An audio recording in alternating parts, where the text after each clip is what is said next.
اللہ وبرکاتہ۔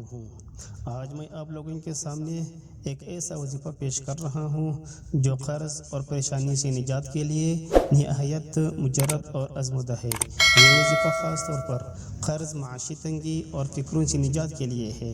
جو بندہ اخلاص سے یہ وظیفہ پڑھتا ہے، اللہ تعالیٰ اسے حلال ذرائع سے کفایت فرما دیتا ہے اور دوسروں کا محتاج نہیں رہنے دیتا ہے۔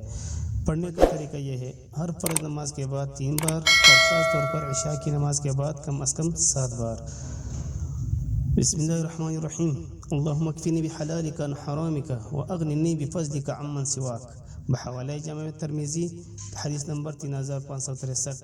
اللہ تعالیٰ ہم سب کو قرض اور پریشانیوں سے نجات عطا فرمائے۔